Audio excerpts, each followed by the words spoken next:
Assalamualaikum warahmatullahi wabarakatuh. Alhamdulillahirabbil alamin wassalatu wassalamu ala asrofil anbiya'i wal mursalin wa ala alihi wa sahbihi ajmain.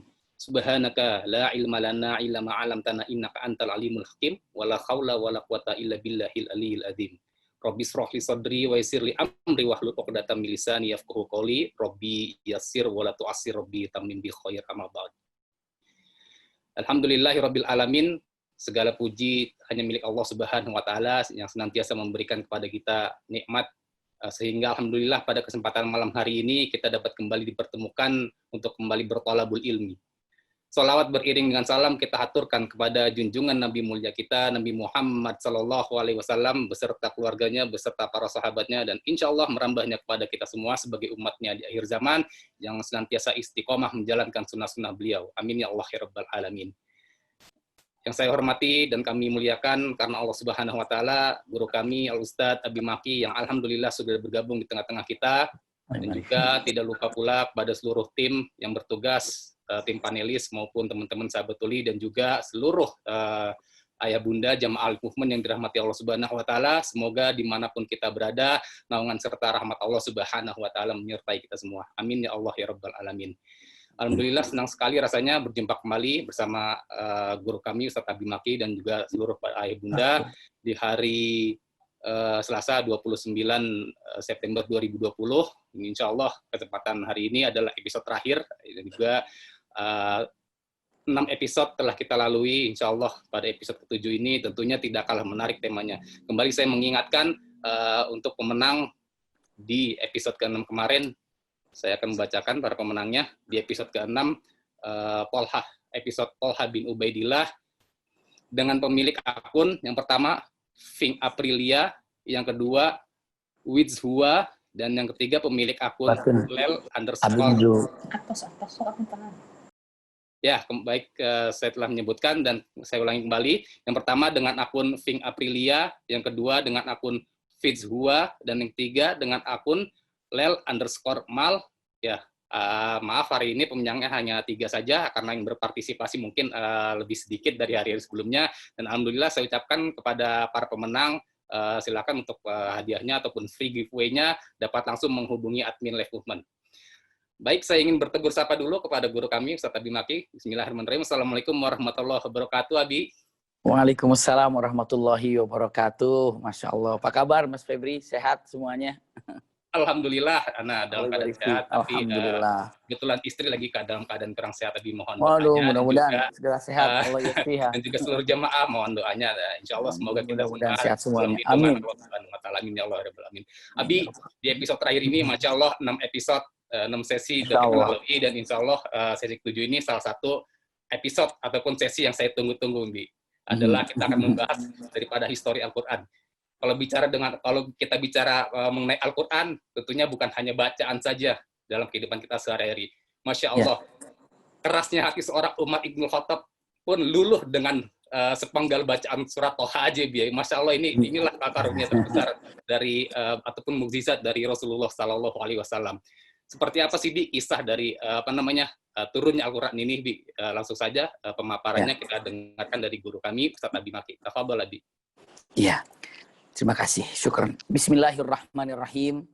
Assalamualaikum warahmatullahi wabarakatuh. Waalaikumsalam warahmatullahi wabarakatuh.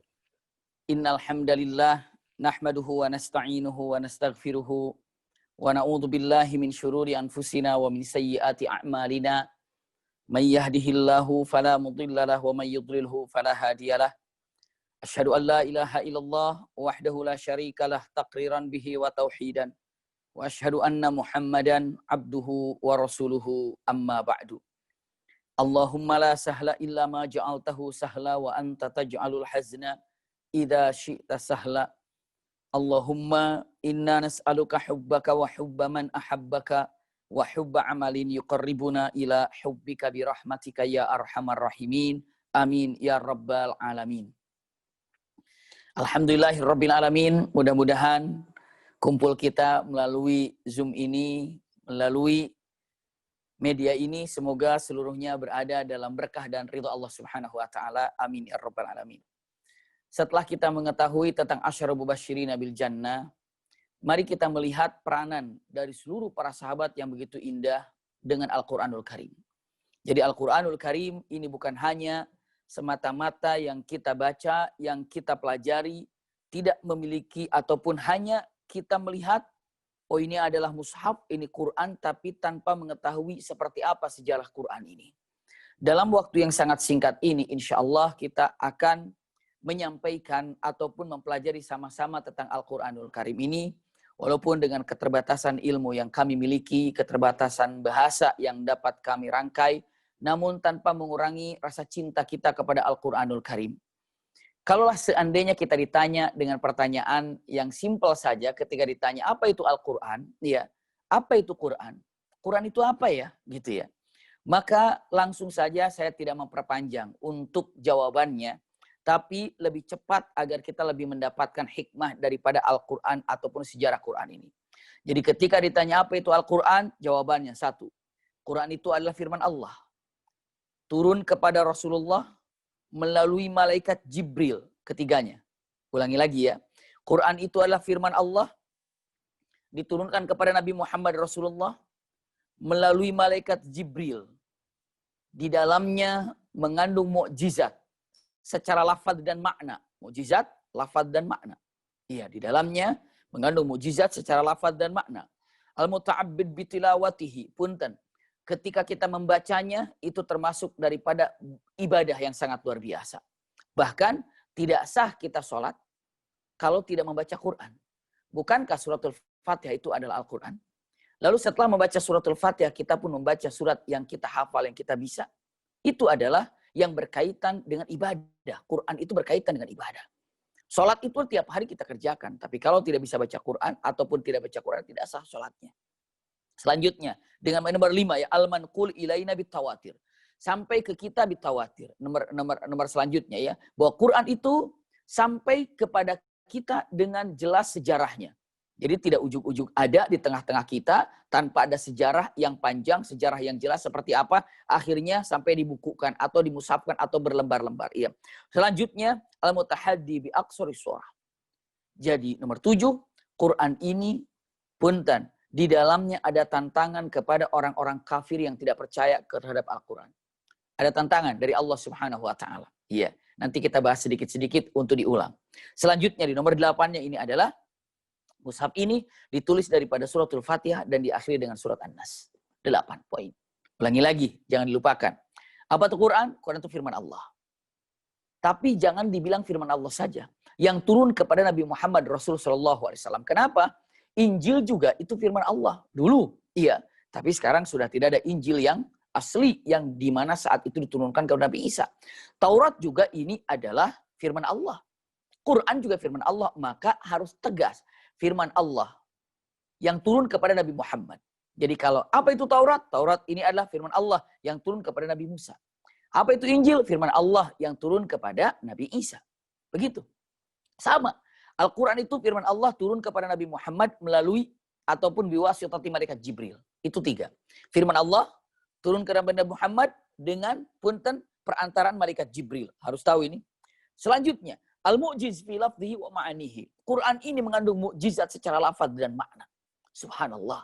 Bunda, ayahanda, ahli jannah semuanya, punten. Yang namanya mu'jiz fi lafdhihi, Quran itu dari mukjizat, lafaz dan makna. Coba aja dari lafaz. Lafaznya Quran itu begitu indah. Ketika kita baca, ketika kita untuk menghafalnya, enak sekali dengar. Dan Masya Allah mukjizat secara lafaz itu enak. Misalnya yang pendek kita hafal. Qul a'udzu birabbin nas, malikin nas, ilahin nas, min syarril waswasil khannas, alladzi yuwaswisu fi sudurin nas, minal jinnati wan nas. Semuanya as. Subhanallah. Fala uqsimu bil khunnas, al jawaril kunnas, wal laili idza as'as, was subhi idza tanaffas. Masya Allah. Wal fajr walayalin ashar wasyaf'i wal watr wal laili idza yasr hal fi dzalika qasamul lidhi hijr. Semuanya ar. Mukjizat secara lafaz. Quran itu lafaznya aja Masya Allah indah sekali. Jadi kalau dibilang Quran itu mukjizat, iya. Tapi ingat bukan mukjizat maknanya saja, lafadznya pun mukjizat. Terlalu banyak. Kalau di antara kita ingin mengetahui tentang mukjizat Al-Quran secara makna, waduh terlalu banyak. Terlalu banyak. Contoh aja, saya sampaikan. Satu saja, karena kita ingin lihat sejarahnya Quran. Silakan ayahanda bunda, sahabat-sahabat mencari lagi i'jaz Quran. Kalau di googling cari i'jazul Quran, apa saja i'jaz Quran yang ada. Yang dulu Rasulullah sudah menyampaikan, ternyata terbukti sekarang. Iya. Salah satu yang Masya Allah, yang kita sampaikan salah satunya, contoh-contoh. Dalam Al-Quranul Karim ada kata wassama'i wattariq. Tariq itu adalah torak. Torak itu adalah kalau orang ketuk pintu. Kebetulan di sini misalnya ada ini apa misalnya ini ada pintu gitu kan, kalau ini suara itu namanya torak kalbab. Iya, torak atau diketuk pintu. Dikatakan wassama'i wattariq, demi langit yang bersuarakan seperti ketukan. Coba sekarang. Itu 1400 tahun yang lalu, Rasulullah dalam Al-Quran wassama'i wattariq. Bukankah beberapa tahun ini NASA lebih hebat lagi, canggih lagi alatnya, sehingga terdengar suara tanpa berhenti. Sampai NASA itu bertanya, ini suara apa ini, suara apa ini, suara apa ini. Terus tok, ada apa, suara apa, suara apa. Sehingga dicek, dilihat dia, oh ternyata suara langit, ternyata langit itu bunyi. Kaget? Kita senyum. Kenapa? Bukan kalau Al-Quran sudah mengatakan wassama'i wattariq. Subhanallah. Terlalu banyak sejarah ataupun terlalu banyak yang namanya membuktikan kalau Al-Quran ini adalah punten mukjizat secara makna. Secara lafaz mukjizat, secara makna juga mukjizat. Ulangi lagi agar tidak lepas. Quran firman Allah turun kepada Nabi Muhammad melalui malaikat Jibril. Iya. Selanjutnya apalagi? Di dalam mukjizat secara lafaz dan makna. Ini di dalam itu mukjizat secara lafaz dan makna terlalu banyak. Insyaallah jika nanti ada kesempatan lain, waktu cukup nanti ya kita akan kembali lagi bukti-bukti Quran itu mukjizatnya secara lafaz dan makna. Ya, secara makna dan lafaz. Selanjutnya di nomor 6-nya ini adalah nomor 5-nya ini adalah al-muta'abbid bitilawati, yang mana Quran ini berkaitan dengan ibadah kita. Ibadah kita. Bahkan punten keutamaan membaca Quran sungguh sangat banyak sekali. Saya tidak menyampaikan tentang keutamaan baca Quran. Sering ibu bapak mendengarkan keutamaan baca Quran. Kalau Quran itu akan memberikan syafaat kelak di akhirat. Setiap huruf itu 10 rahmat. Masya Allah. Jadi banyak keutamaan-keutamaan baca Quran. Tapi saya ingin sampaikan, punten. Jika Anda ingin menjadikan diri kita ahli Quran. Kita ingin jadikan diri kita ahli Quran. Cobalah baca Qurannya itu ada tengah malam ketika sedang sholat tahajud. Al-Quran mengatakan, inna nasyi'atal layli hiya asyaddu wat'a wa aqwamu qila. Sungguhnya ketika Anda membaca Quran di tengah malam, dalam tahajud, asyaddu wat'a wa aqwamu qila. Apa yang Anda ucapkan lebih dekat dengan hati Anda. Maka antara lisan dengan hati begitu dekat dan begitu meresap dan begitu menikmati. Cobalah baca Quran. Aduh, saya tidak hafal untuk baca untuk di dalam sholatnya. Baca saja. A'udzubillahi minasyaitonirrajim. Bismillahirrahmanirrahim. Keluarkan lafaznya. Jam 3 bangun hanya untuk membaca Quran. Masya Allah. Ini adalah kalau ingin dikatakan ahlul Quran. Iya. Kenapa muta'abbid bitilawatihi? Bahkan tadi saya sampaikan tidak sah sholat kita kalau tidak baca Quranul Karim. Bukankah Al-Fatihah itu adalah punten Al-Quran?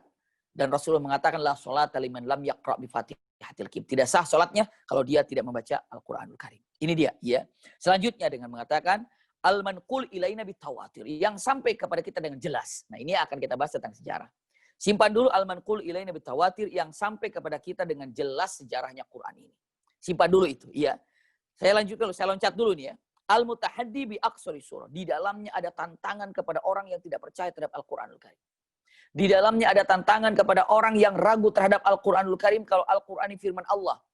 Apa? Firman Allah Subhanahu wa taala, "Qul in kuntum fi raibim mimma nazzalna ala abdina fa'tu bi suratin min mithli wad'u syuhada'akum min dunillah." Dan selanjutnya, jika Anda ragu terhadap Al-Quran, in kuntum fi raibim mimma nazzalna ala abdina, kalau engkau ragu terhadap Quran diturunkan kepada Nabi Muhammad ini, fa'tu, datangkan bisurah min mithlih, dengan satu surat saja yang seperti itu. Tidak mampu, satu ayat saja, nggak bisa. Tidak bisa. Punten, saya sampaikan, sejak kapan tantangan ini ada? Tantangan ini ada sejak, ulangi lagi, sejak kapan tantangan ini ada? Sejak Al-Quran turun, Allah tantang. Ayo yang ragu terhadap Al-Quran, datangkan, buat Al-Quran. Tidak bisa, satu surat, satu ayat saja, datangkan. Itu dia. Sampai hari ini tantangan itu masih berlaku. Sampai hari ini tantangan itu masih ada. Sampai hari ini tantangan itu masih ditunggu oleh Allah Subhanahu wa taala. Dan belum ada yang mampu dan tidak akan ada yang mampu. Simpan baik-baik. Tantangan itu sampai hari ini tetap ada.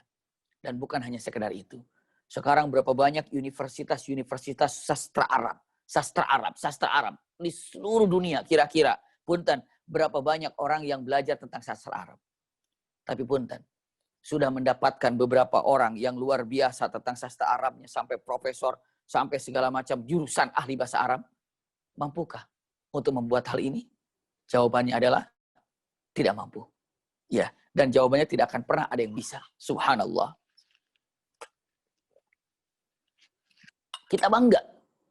Kita bangga sebagai mukminin, mukminat. Kita bangga sebagai mukminin, mukminat sampai hari ini.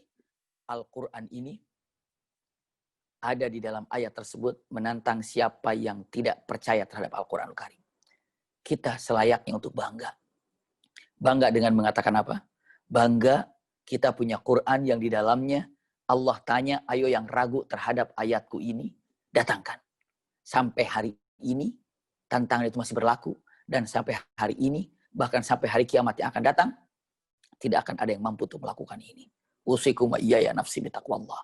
Ini dia. Ya, yang disebut dengan al-mutahaddi. Yang ada tantangan kepada orang yang tidak percaya terhadap Al-Quran. Lalu, Quran ini diawali dengan suratul Fatihah, diakhiri dengan surat An-Nas. Diawali dengan suratul Fatihah, diakhiri dengan surat An-Nas. Ini dia. Ini adalah makna Quran. Tapi yang akan saya sampaikan di sini tadi adalah al-mutawatir. Yang jelas sejarahnya kepada kita, yang mana Quran itu tibanya ke kita itu dapat dengan jelas. Dapatnya ke kita Quran itu dengan jelas. Tidak sampai hilang. Sedikit pun sejarahnya. Contoh saya ingin sampaikan sama ayahanda bunda. Pernah dengar yang seperti ini. Semua sudah tahu ini yang kayak gini. Insya Allah semua pernah mendengar ini. Pok ame-ame, belalang kupu-kupu gitu kan. Apalagi. Pok ame-ame, belalang kupu-kupu, saya juga lupa itu. Pok siarame apa tuh, Mi? Tepuk biarame segala macam gitu kan. Itu kan. Lupa lagi gitu. Pokoknya bukan dimanya tahu. Pok ame-ame, belalang kupu-kupu kayak gitulah. Insya Allah semua itu mengenal ya. Pok ame-ame, belalang kupu-kupu tahu gitu. Tapi begitu ditanya dengan mengatakan siapa pengarangnya? Nggak tahu.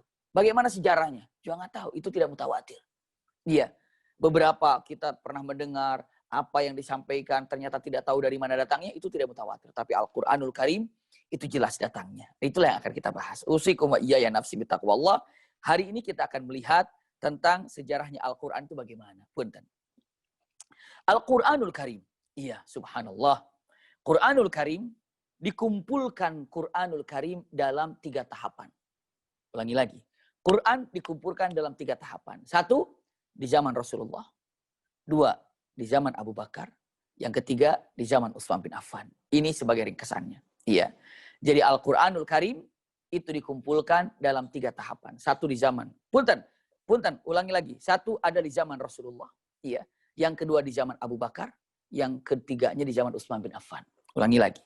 Di zaman Rasulullah, Quran dikumpulkan. Di zaman Abu Bakar, Quran dikumpulkan. Di zaman Utsman bin Affan, Quran juga dikumpulkan. Tapi beda makna dikumpulkannya seperti apa. Simpan baik-baik. Ya. Jam'ul Quran fi ahdi Rasulullah sallallahu alaihi wasallam dikatakan ala mudda 23 sana. Jadi Quran dikumpulkan di masa Rasulullah itu 23 tahun. 23 tahun Quran itu turun ke bumi ini. Ya, selama 23 tahun. Dan Quran ini dikumpulkan oleh Rasulullah sallallahu alaihi wasallam. Jadi, Quran dikumpulkan di masa Rasulullah Shallallahu Alaihi Wasallam. Pertama, di hati para sahabat. Ini dia. Simpan baik-baik. Ya. Jadi Quran dikumpulkan di zaman Rasulullah di hati para sahabat. Bagaimana caranya? Apabila firman Allah Subhanahu Wa Taala datang, apabila firman Allah Subhanahu Wa Taala diterima oleh Rasulullah Shallallahu Alaihi Wasallam, maka Rasul memanggil para sahabat. Memanggil para sahabat, lalu Rasulullah menyampaikan ayat yang didapatinya dan para sahabat menghafalnya sesuai dengan hafalan yang Rasulullah hafal. Itu dia. Itulah cara Rasulullah menyimpan mengumpulkan Quran. Berarti di zaman Rasulullah, Quran dikumpulkan fi suduri sahabat, di hati para sahabat, melalui hafalannya para sahabat. Quran datang, turun, sampaikan, ambil semua para sahabat, sampaikan. Qala Allah Ta'ala fi kitabil karim, sampaikan. Para sahabat menghafalnya sesuai dengan hafalan apa yang dihafal oleh Rasulullah SAW. Ini di zaman Rasulullah. Yang kedua, ya, di zaman Rasulullah SAW juga Quran itu ditulis. Jadi kalau begitu ada firman Allah Subhanahu Wa Taala datang, Rasulullah SAW memanggil para kutab, para orang yang bisa mencatat, para pencatat yang bisa mencatat, dipanggil oleh Rasulullah. Paling tidak yang dipanggil oleh Rasulullah untuk mencatat Quran itu punten tidak pernah kurang dari 40. Tidak pernah kurang dari 40. Para sahabat dipanggil, yang menghafal langsung tadi, lalu yang mencatat tadi. Siapa? Para sahabat yang mencatat Quran saja lebih daripada 40. Dalam beberapa riwayat sampai 60 orang. Di mana mereka mencatatnya? Punten, mereka mencatatnya alal aktaf, ar-riqa, al-julud, al-ushb, ya. Dikatakan an-nakhl. Jadi punten, pada waktu itu para sahabat yang mencatat Quran ditulis kadang di kulit, ditulis kadang di batu, ditulis terkadang di daunan, iya. Ditulis al-aktab apa saja yang di kayu ditulis. Maka di zaman Rasulullah dua hal yang Rasulullah lakukan. Satu, ya, dipahamkan dan dihafalkan kepada para sahabat. Itu jam'ul Quran di zaman Rasulullah. Quran dikumpulkan di zaman Rasulullah adalah Quran dikumpulkan di hati para sahabat. Satu. Lalu yang keduanya ditulis oleh para sahabat. Alal aktaf. Jadi setiap Quran turun, Rasulullah memanggil para sahabat. Langsung disampaikan. Para sahabat yang hadir menghafal. Para sahabat yang bisa mencatat ditulis. Di mana ditulisnya? Alal aktaf. Apa saja yang bisa ditulis. Apa dedaunan, apa bebatuan, apa yang namanya kulit, apa namanya kayu. Ataupun apa saja tercatat dan ditulis. Itulah di zaman Rasul Shallallahu Alaihi Wasallam. Simpan baik-baik. Iya. Maka saat Rasulullah wafat, ini Rasulullah wafat. Setelah Rasulullah wafat, ini sejarahnya. Maka saat itu pengganti Rasulullah adalah Abu Bakar As-Siddiq. Abu Bakar As-Siddiq memegang dari kepemimpinan umat muslimin muslimat. Punten. Bagaimana saat Abu Bakar menjadi kepemimpinannya, ternyata banyak orang-orang murtad. Ada yang mengaku nabi segala. Ada yang tidak mau membayar zakat.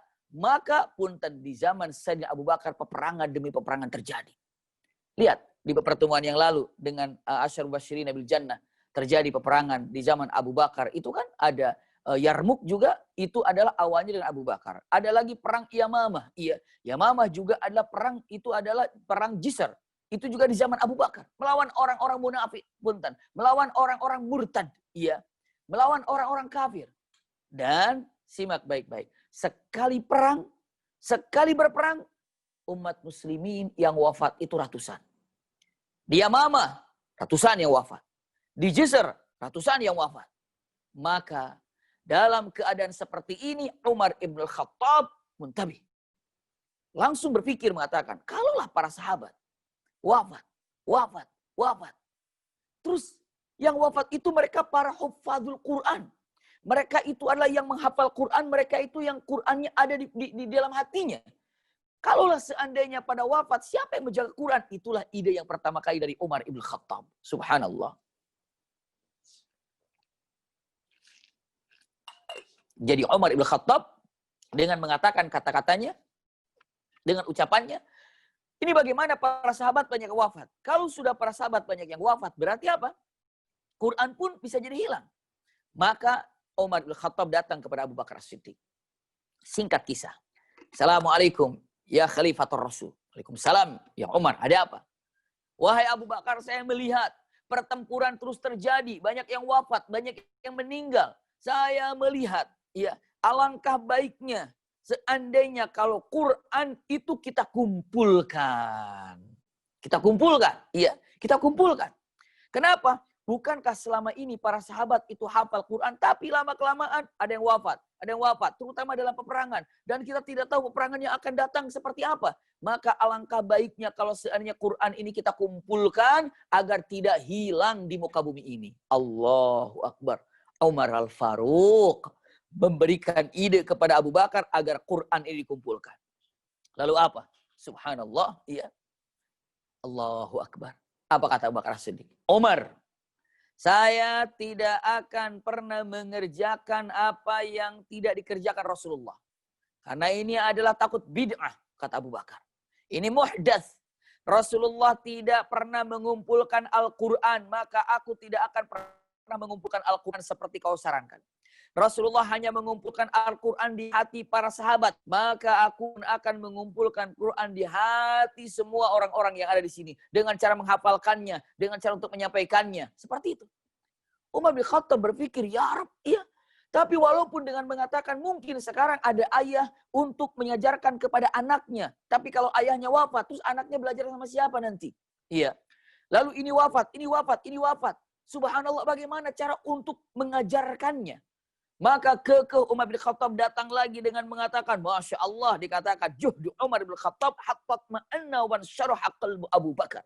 Bayangkan, Abu Bakar As-Siddiq mengatakan, saya tidak mau mengerjakan sesuatu yang tidak dikerjakan Rasulullah. Saya tidak mau mengumpulkan Quran. Kenapa Rasulullah tidak mengerjakannya? Maka Umar bin Khattab kembali lagi datang. Terus Abu Bakar, kalau tidak mengumpulkan, tidak dikumpul, akan begini, terus tiap hari bicara kepada Abu Bakar. Dilihatkan nanti kalau seperti ini bagaimana, kalau seperti itu bagaimana, kalau tidak wafat bagaimana, bagaimana Quran akan menjal. Semua disampaikan dengan hujahnya, dengan alasannya, tiap hari. Sampai akhirnya Umar bin Khattab juga mengatakan, kita ini tidak dikatakan bid'ah, wahai Khalifatul Rasul. Kenapa? Karena kita ini diberikan mandat oleh Rasulullah dengan tegas, alaikum bisunnati wa sunnati khulafa'ur rasyidin al-mahdiyyin, kata Rasulullah. Kalian harus ikut sunnahku dan ikut juga sunnah daripada sahabatku yang 4 al-mahdiyyin, Abu Bakar, Umar, Utsman, Ali. Jadi, apa yang kita lakukan? Ini kita sudah mendapatkan rekomendasi dari Rasulullah. Kita ini harus diikuti oleh para sahabat yang lainnya. Karena kita ini beda. Alaikum bisunnati wa sunnati khulafa'ur rasyidin. Maka berpikir Abu Bakar, akhirnya diterimalah. Terimalah. Baik, kalau gitu kita kumpulkan. Kita akan kumpulkan Quran agar Quran ini tidak sirna di muka bumi ini. Lihat. Ini adalah sejarah Al-Quran di zaman Abu Bakar dikumpulkan. Ulangi lagi. Di zaman Rasulullah, Quran dikumpulkan di hati para sahabat dan ditulis dalam aktaf. Gitu ya. Apa dapat ditulisnya? Di zaman Abu Bakar, nah ini dia, atas ide Umar ibn Khattab, maka Abu Bakar mengumpulkan. Mengumpulkan siapa? Para sahabat. Untuk apa? Mengumpulkan Quran. Kenapa? Karena Quran itu kan tertulis. Ada tertulis kan? Tertulis Quran itu. Ada di dalam tadi yang saya sampaikan, apakah ditulisnya di aktab itu, apakah di kulit, apa di daun, apa di bebatuan, pokoknya ditulis. Maka punten Abu Bakar As-Siddiq mengumpulkan para sahabat untuk mengumpulkan Quran yang tertulis. Tapi tidak mungkin sendiri, maka diangkatlah penitia atau ketua penitia pengumpulan Quran. Siapa? Nama penitianya ini, Masya Allah. Yang sangat terkenal, ini Zaid bin Thabit. Masya Allah, ini adalah ketua penitianya kalau dibilang. Ketua penitia pengumpulan Quran adalah Zaid bin Thabit. Zaid bin Thabit begitu berat untuk menerima tugas ini. Ya Khalifatul Rasul, ini berat sekali tugas ini. Saya mengumpulkan Quran. Ya, ini tugasmu. Dan dibantu dengan beberapa orang. Namun, punten, ini adalah Zaid bin Thabit. Dijadikan sebagai ketua pimpinan untuk mengumpulkan Quran. Maka kata Khalifatul Rasul Abu Bakar As-Siddiq, silahkan aku serahkan semuanya kepadamu Zaid bin Thabit untuk mengumpulkan Quran. Masya Allah. Lihat, simak baik-baik. Maka Zaid bin Thabit setelah diangkat menjadi ketua ataupun sebagai pengumpul daripada Quran, sebagai ketuanya, Zaid bin Thabit menyampaikan kepada sahabat semuanya begini. Setelah sholat, Zaid bin Thabit mengatakan, Ayuhan nas, saya ditunjuk oleh Khalifatul Rasul, yakni adalah Abu Bakar, agar mengumpulkan Quran. Maka tolong bantu untuk mengumpulkan Quran agar Quran ini tidak sirna dan tidak hilang. Lalu Quran ini kita akan simpan di tempat yang memang bisa aman agar tidak sirna dan tidak hilang. Karena kita lihat beberapa sahabat yang hafal Quran banyak yang wafat. maka tolong bantu aku untuk mengumpulkan Quran, dibantu dengan beberapa sahabat yang lainnya. Simak baik-baik. Lalu kata Zaid bin Thabit mengatakan, maka saya akan sahkan ini Al-Quran apabila telah sempurna dengan 2 syarat. Telah tercukupi dengan 2 syarat. Iya. Syarat pertama, punten, harus ada 2 saksi yang hafal terhadap ayat Quran itu yang langsung mendengar dari lisan Rasulullah. Itu syarat pertama. Ulangi lagi. Syarat pertama, harus ada 2 orang yang hafal ayat tersebut yang langsung mendengarnya dari lisan Rasulullah. Itu syarat pertama. Harus 2 orang. Yang kedua, syaratnya akan dijadikan itu Quran. Syarat yang kedua, harus ada 2 tulisan Quran yang mana 2 tulisan Quran itu waktu dicatatnya di zaman Rasulullah. Ada 2 tulisannya. Harus ada 2. Tidak boleh 1, harus ada 2.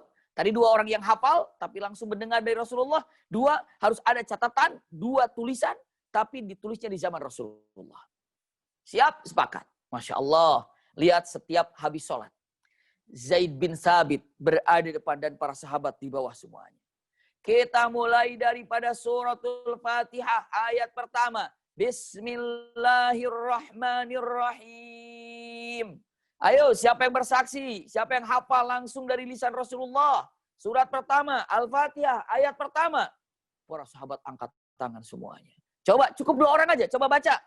Bismillahirrahmanirrahim. Coba, Bismillahirrahmanirrahim. Langsung mendengar Rasulullah. Ya, demi Allah, saya mendengar langsung dari Rasulullah dan ini. Bagus. Masuk 1. Ayat kedua. Alhamdulillahi Rabbil Alamin. Tadi setelah Bismillah ada yang baca? Ya. Baru ditanya, punten, sebelum ke Alhamdulillah Rabbil Alamin. Rasulullah mengatakan, ketika diucapkan, setelah Bismillah ada yang hafal. Mana catatannya di zaman Rasul? Ada yang catatan yang punya? Dilihatin. Oh, ini catatannya 2. Masuk. Simpan. Alhamdulillahi Rabbil Alamin. Ada yang hafal? Di zaman Rasulullah hafalnya. Dan mendengar langsung dari lisan Rasulullah? Ada. Ada catatannya? Tercatat di zaman Rasulullah? Ada. Masuk. Punten, ayahanda bunda, ahli jannah semuanya. Sahabat Rasulullah yang dipimpin oleh Zaid bin Thabit dalam mengumpulkan Al-Quran ini ayatan ayat. Per ayat, per ayat, per ayat. Per ayat tanyakan hafalannya, per ayat tanyakan catatannya, per ayat tanyakan hafalannya. 2 orang di zaman Rasulullah mendengar dari Rasulullah langsung. Itu syarat. 2, tercatat catatannya, tercatat di zaman Rasulullah, baru sah Quran. Masya Allah, ayatan ayat, per ayat, per ayat, per ayat. Allahu Akbar. Itulah perjuangan para sahabat untuk mengumpulkan Al-Quranul Karim. Akhirnya, sampailah ke dalam surah At-Taubah. Ini, simak baik-baik. Begitu sampai ke surah At-Taubah, dari mulai awal terus di ujung surat At-Taubah 128 dan 129. Nanti ayahanda bunda, sahabat-sahabat ahli jannah, untuk mengecek dalam Al-Quranul Karim surah At-Taubah ayat 128 dan 129. Bacaannya ini adalah ketika yang namanya Zaid bin Thabit mengatakan, karena per ayat pada surat Taubah, ayat pertama, ayat kedua, ketiga, sampai akhirnya ayat 120, sampai akhirnya 125, sampai 126, ada 127. Di ayat 127 ada yang hafal langsung dari lisan Rasulullah. 127 ada yang catatannya ada 2, ada langsung masuk. Tapi begitu 128 dan 129. Laqad ja'akum rasulun min anfusikum azizun 'alaihi ma 'anittum harisun 'alaikum bil mu'minina raufur rahim. Ayat 128-nya.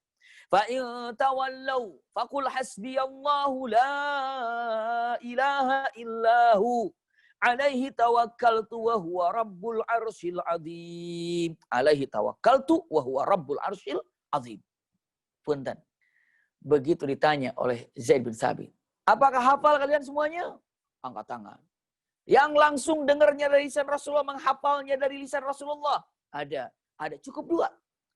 Tapi punten begitu ditanya, apakah ada di antara kalian yang ada catatannya? Tidak ada yang punya. Tidak ada satupun yang datang mengatakan ini catatannya. Nggak ada. Asli tidak ada yang punya catatan itu. Saat itu makin heboh lah. Siapa? Yang namanya usikum wa iyaya nafsi bitaqwallah, Zaid bin Thabit. Apakah di antara kalian yang tidak punya catatan 2 ayat ini? Tidak ada. Wahai Abu Bakar, ini bagaimana? Tidak ada yang punya catatan dua ayat ini. Kata Abu Bakar, ya sudah. Lewat aja dulu. Dilanjutkan dulu. Dilanjutkan dulu. Dilanjutkan dulu. Ya, punten. Dilanjutkan dulu. Dilanjutkan dulu. Ya, setelah itu apa? Begitu dilanjutkan dulu dengan siapa? Dilanjutkan dulu dengan surat lainnya. Usikum wa iyaya nafsi bitaqwallah. Ya. Begitu dilanjutin dulu dan terus sampai dan akhirnya sampailah surat An-Nas. Masya Allah. Begitu tiba di surat An-Nas, tuntas semuanya, hanya tinggal surah At-Taubah. Balik lagi ke surah At-Taubah. Balik lagi surah At-Taubah.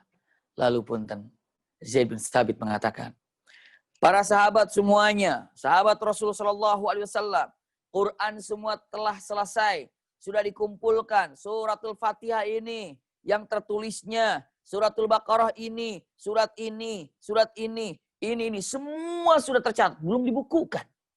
Belum dibukukan. Hanya apa? Yang Suratul Fatihah, yang ditulis di kertas, yang ditulis di di kulit, yang ditulis di batu. Ya.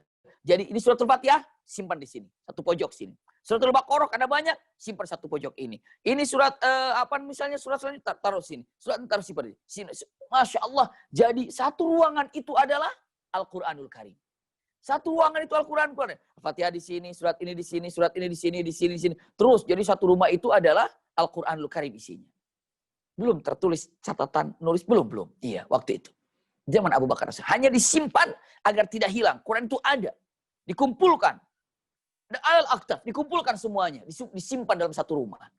Punten, dilanjutkan. Zaid bin Thabit mengatakan, hanya tinggal 2 ayat lagi. Bagaimana ya Khalifatul Rasul? Akhirnya, Abu Bakar As-Siddiq mengatakan kata-kata yang sangat luar biasa. Ayuhan nas, ya,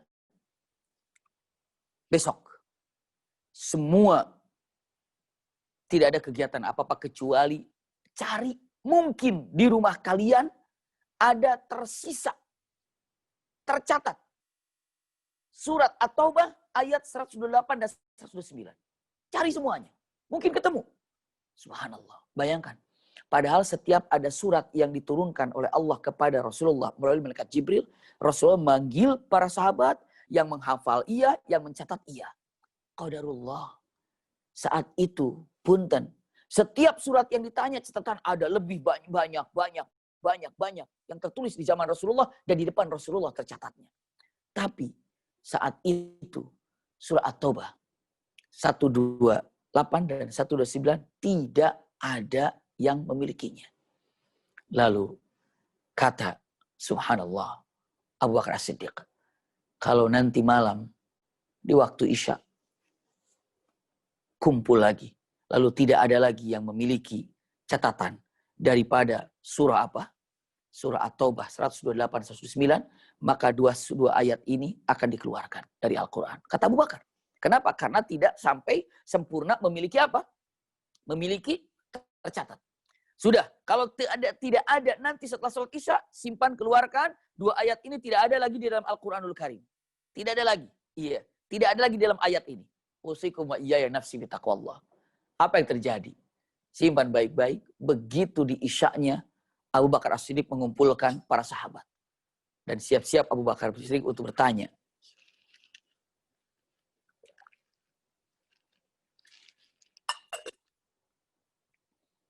Abu Bakar As-Siddiq mengumpulkan para sahabat. Dan Abu Bakar As-Siddiq bertanya. Ayuhan nas. Dari pagi, zuhur, asar, maghrib, ini selesai Isya semuanya. Saya bertanya, apakah di antara kalian ada yang sudah menemukan catatan surat At-Taubah ayat 128 dan 109 yang tercatat di zaman Rasulullah dan di hadapan Rasulullah? Semua terdiam. Abu Bakar bertanya lagi. Demi Allah saya tanya sekali lagi, seandainya tidak ada yang memilikinya, maka dengan berat sekali kita akan keluarkan 2 ayat ini karena tidak ada yang punya catatannya. Tidak ada yang punya catatannya. Usikum wa iyaya nafsi bitaqwallah. Lalu Abu Bakar mengatakan, padahal ayat ini berkaitan dengan Rasul sallallahu alaihi wasallam. Laqad ja'akum rasulun min anfusikum azizun 'alaihi ma 'anittum harisun 'alaikum bil mu'minina raufur rahim. Ya, dan selanjutnya, intinya telah datang kepada kalian seorang nabi yang selalu keluh kesah, tidak pernah makan kenyang, tidak pernah tidurnya nyenyak. Kenapa? Karena memikirkan umatnya, memikirkan kita, ummati, ummati, ummati. Dan ayat ini berkaitan punten kepribadian, keagungan Rasulullah Shallallahu Alaihi Wasallam. Maka apabila tidak ada yang memiliki lembaran yang tercatat di zaman Rasul, maka dengan terpaksa ini akan dikeluarkan dari Al-Quran. Subhanallah. Semua dia malam-malam setelah sholat Isya. Abu Bakar bertanya lagi. Sekali lagi saya tanya, apakah ada atau tidak? Jika tidak ada, sepakat kita akan keluarkan 2 ayat ini dari Al-Quranul Karim, kita tidak akan masukkan. Tiba-tiba, usikum wa iyaya nafsi bitaqwallah. Tiba-tiba ada satu orang berteriak, ya Khalifatar Rasul, ya Khalifatar Rasul, saya punya. Abu Bakar, Allahu Akbar, Allahu Akbar, ada yang punya. Masya Allah, Alhamdulillah. Lalu Abu Bakar bertanya, tapi kenapa? Jauh, karena kalau sekarang penerangan cukup terang. Dulu di zaman itu mana ada lampu seperti ini ya. Lalu di belakangnya Abu Bakar As-Siddiq bertanya, mengatakan, kenapa? Bukan dari kemarin atau dari tadi menyerahkannya kepada kami. Kenapa? Baru sekarang diserahkannya. Laki-laki itu menjawab, ya Khalifatar Rasul, kan syaratnya harus 2. Saya baru punya 1. Saya tunggu kali aja ada yang lain yang punya. Kalau yang lain punya 1 ini, baru saya akan keluarkan. Tapi kalau seandainya saya tidak mengeluarkan, ataupun saya dikeluarkan pun, kan baru ada 1. Maka daripada itu saya nunggu 1-nya itu. Kalau yang 1-nya keluar, misalnya ada yang punya, baru saya akan keluarkan. Dari tadi nggak ada yang dikeluarkan. Nah mudah-mudahan saya yang 1 ini ada juga yang punya. Subhanallah. Abu Bakar As-Siddiq mengatakan, nah para sahabat, ada yang punya 1 lagi nggak? Ini ada yang punya 1. Silakan. Yang lainnya ada yang punya 1 lagi nggak? Karena syaratnya berapa? Harus 2. Ini baru 1. Ada yang punya lagi nggak? Tidak ada. Sama sekali tidak ada yang punya. Abu Bakar As-Siddiq berlinang air matanya. Ya Rabb, tidak ada yang paling aku cinta kecuali ayat-ayat Allah. Dan apalagi ini ayat berkaitan tentang Rasulullah Shallallahu Alaihi Wasallam. Haruskah aku keluarkan ayat ini dari Al-Quran? Padahal aku yakin mendengar langsung dari lisan Rasulullah. Dan para sahabat pun yakin kalau ini mendengar dari Rasulullah. Tapi punten, ini tidak ada catatannya. Karena ini adalah harus ada, memang demikian, harus ada saksi. Saksi yang hafal, mendengar langsung dari lisan Rasulullah. Saksi yang mencatat di zaman Rasulullah, di depan Rasulullah. Ini tinggal catatannya yang tidak ada. Maka saat itu Abu Bakar As-Siddiq dengan mengatakan, ya sudahlah. Tapi saya ingin tahu yang 1 itu yang menemukan siapa. Coba saya ingin lihat siapa. Maju ke depan, maju ke depan. Laki-laki itu maju ke depan dengan membawa lembaran yang tertulis 2 ayat itu. Laqad ja'akum rasulun min anfusikum azizun 'alaihi ma 'anittum harisun 'alaikum bil mu'minina raufur rahim. Sedang jalan sambil ke depan, jalan bawa lembaran itu. Abu Bakar As-Siddiq begitu melihat laki-laki ini maju ke depan. Abu Bakar As-Siddiq kaget. Dan Abu Bakar As-Siddiq punten, bukan hanya sekedar kaget, tapi dia bertakbir. Allahu Akbar, Allahu Akbar, Allahu Akbar. Semua para sahabat, begitu Abu Bakar As-Siddiq bertakbir sambil melihat orang yang membawa lembaran itu, iya. Semua beberapa para sahabat kaget, tapi ada beberapa sahabat yang ikut takbir seperti takbirnya Abu Bakar As-Siddiq. Ada beberapa sahabat kaget, ada apa nih takbir? Melihat laki-laki ini yang membawa mushaf. Tapi ada beberapa sahabat yang ikut takbir. Allahu Akbar, Allahu Akbar. Ternyata punten. Yang kaget itu bukan para sahabat juga kenapa takbir. Laki-laki ini pun kaget kenapa takbir. Ada apa? Lalu Abu Bakar menunjuk kepada laki-laki itu mengatakan, Allahu Akbar. Anta, huwa anta. Kamu, iya kamu, ini kamu. Sambil nunjuk kepada laki-laki itu. Lalu mengatakan, memang ada apa denganku? Ya Khalifatul Rasul. Saya bawa kertas ini, lembaran ini. Abu Bakar mengatakan, anta abu, punten-punten dia mengatakan kalimat yang sangat indah. Subhanallah, iya, punten. Ada yang mengenal seorang laki-laki ini. Anta Abu Khuzaimah al-Ansari. apakah engkau Abu Khuzaimah? Apakah kamu ini Abu Khuzaimah? Abu Bakar nanya, apakah kamu Abu Khuzaimah? Dia katakan, iya, aku Abu Khuzaimah. Ya Amirul Mu'minin, ya Khalifatul Rasul. Wahai Abu Bakar, aku Abu Khuzaimah. Ada apa denganku? Lalu Abu Bakar As-Siddiq, Masya Allah, wajahnya gembira. Dan wajahnya itu sangat penuh dengan senyuman. Dan Abu Bakar mengatakan, Allahu Akbar, Shadaqa Rasulullah, Shadaqa Rasulullah, Shadaqa Rasulullah. Kata Abu Bakar, benar, memang benar apa yang diucapkan Rasulullah. Memang terbukti apa yang dikatakan Rasulullah. Memang benar apa yang diucapkan Rasulullah. Semua orang, ada yang bingung. Ada yang berlinang air mata dengan mengatakan, Shadaqa Rasulullah, Shadaqa Rasulullah. Yang belum tahu pada bingung. Mungkin ibu bapak juga yang sebagian di sini pada bingung. Kenapa nih? Ada apa nih? Ada apa dengan Abu Khuzaimah Al-Ansari? Ternyata, punten, Abu Khuzaimah Al-Ansari juga bingung. Kenapa? Padahal berkaitan dengan dirinya. Ada apa coba? Usikum wa iyaya nafsi bitaqwallah. Saat itu, di waktu Rasulullah masih ada. Ini kisahnya nih. Simpan baik-baik dan simak baik-baik. Di zaman Rasulullah, saat Rasulullah ada, masih hidup, Rasulullah belanja di salah satu pasar yang ada di Banu Qainuqa. Rasulullah beli barang, barangnya dibeli, lalu apa? Dibayar oleh Rasulullah. Nih, bayar, ambil barang. Begitu sudah dibayar, dan Rasul mengambil barang, dan Rasulullah mau pergi. Saat Rasulullah mau pergi, tiba-tiba orang Yahudi itu dia bilang, Muhammad, enak aja, barangnya diambil, bayarnya belum. Padahal udah dibayar. Muhammad, enak aja, barangnya main diambil, bayarnya belum. Bayar dulu dong, bayar dulu. Rasulullah kaget. Lah, kan udah dibayar tadi. Aku sudah membayar sama kamu. Enggak. Mana mungkin. Kamu udah bayar sama aku. Kamu main bawa barang aja. Bayarnya mana? Kumpul orang-orang Yahudi di situ. Ada apa? Nanya. Ini Muhammad ini. Beli barang sama aku. Barangnya diambil. Bayarnya belum. Bayar dulu dong. Beberapa orang tertawa dengan mata. Muhammad bayar dong. Kalau nggak punya uang jangan beli. Dihina Rasulullah. Lalu Rasulullah mengatakan. Demi Allah saya sudah membayar. Lalu orang Yahudi itu mengatakan. Gini aja dah. Gini aja. Kalau Islam itu kan segala sesuatu ada saksi. Saya pengen tahu. Islam itu kan kalau ada apa harus ada dua saksi. Selalu aja mintanya dua saksi. Sekarang saya ini nggak minta dua saksi. Cukup satu saksi saja siapa yang telah melihat kamu udah bayar. Selesai. Satu saksi aja. Nggak usah dua. Satu saksi saja cukup. Nggak usah dua. Satu saksi saja yang melihat kamu udah bayar. Oke. Mana? Subhanallah. Rasulullah bingung. Bagaimana caranya? Nggak ada orang di situ. Dipinta saksi.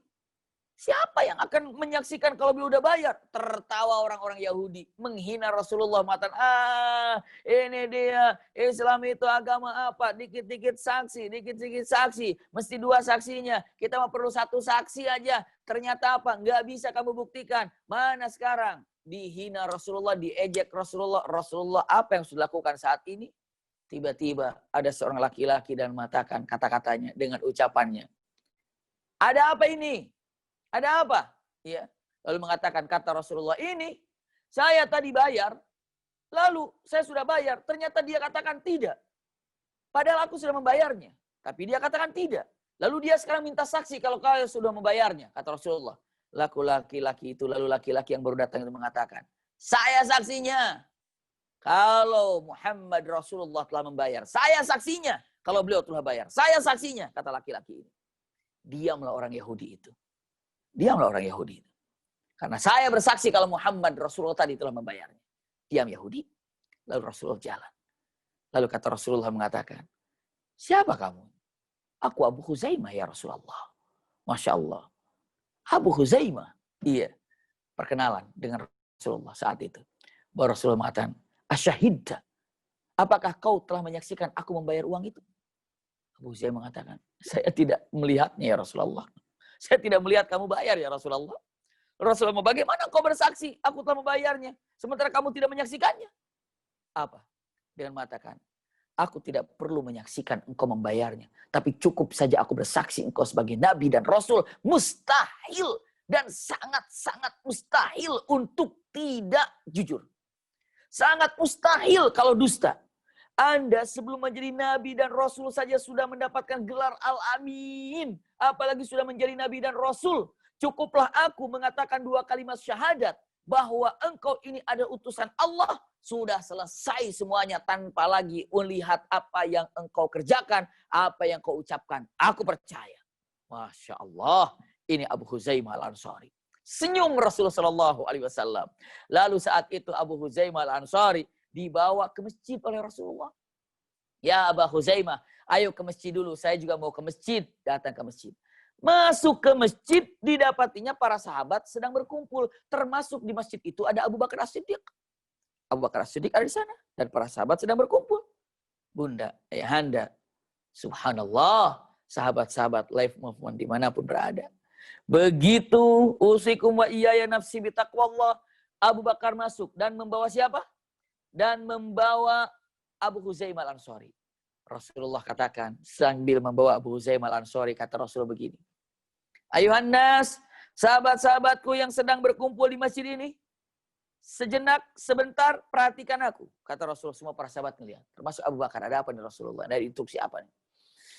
Tiba-tiba Rasul mengatakan, ayuhan nas, simak baik-baik.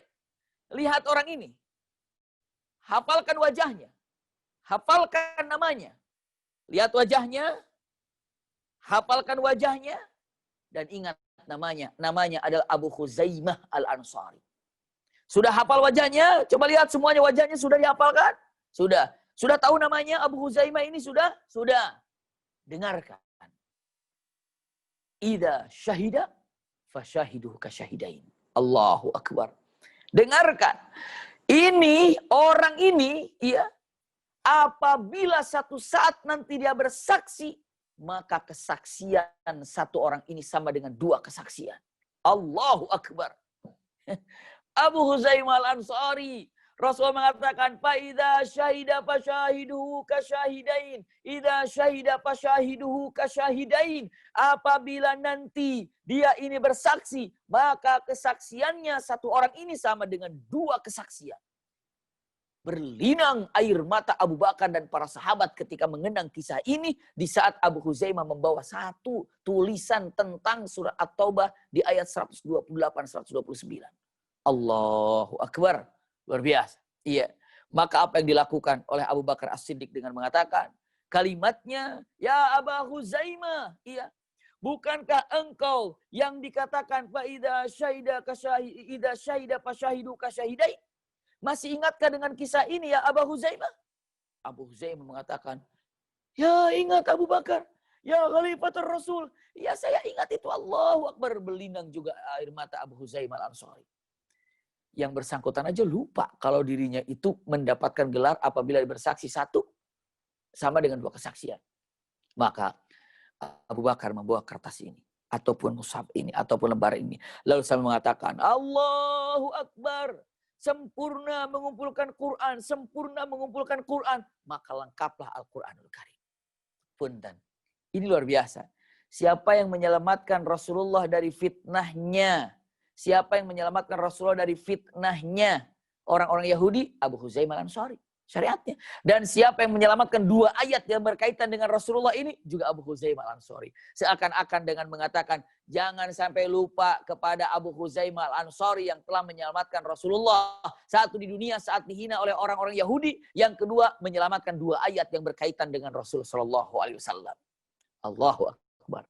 Maka Quran dikumpulkan dan jadilah disimpan. Tapi belum berbentuk mushaf yang dibuka lembaran-lembaran. Bukan begitu. Tapi apa? Subhanallah. Tapi apa yang dilakukannya, apa yang disimpan dalam satu kamar. Itu adalah surat. Jadi satu kamar itu full dengan Al-Quranul Karim. Tapi dalam beberapa tumpukan. Surat Al-Baqarah 1 tumpuk. Surat Ali Imran 1 tumpuk. Surat Al-Maidah 1 tumpuk. Surat An-Nisa 1 tumpuk. Surat 1 tumpuk. 1 tumpuk. Demikian adanya. Jadi itulah Baitul Quran. Kalau masuk ke sana yaitu Quran semua isinya. Agar tidak hilang. Allahu Akbar. Lanjut sekarang ya. Nah di zaman Di zaman Abu Bakar As-Siddiq Quran dikumpulkan dalam satu ruangan. Quran dikumpulkan alal aktaf. Iya, tapi bukan dalam Quran dikumpulkan di hati para sahabat dan ditulis di aktaf. Iya, atau dalam yang bisa ditulis. Selanjutnya, di zaman Umar Ibn Khattab, Quran di zaman Abu Bakar As-Siddiq, ide Umar bin Khattab, Quran dikumpulkan dalam satu ruangan. Inilah Quran. Sekarang tinggal cek yang terakhir di zaman Utsman ibnu Affan. Iya. Punten. Di zaman Utsman ibnu Affan, Quran ini, Masya Allah, iya, sudah menyebar kemana-mana dengan menyebarnya Islam yang luar biasa. Abu Bakar sudah wafat. Umar bin Khattab sudah wafat. Di masa Umar bin Khattab, menaklukkan di zaman Umar bin Khattab, bangsa Persia takluk, bangsa Romawi takluk. Masya Allah, itulah yang terjadi di zaman Umar bin Khattab. Begitu di zaman Utsman bin Affan, Islam sudah menyebar hampir ke penjuru dunia.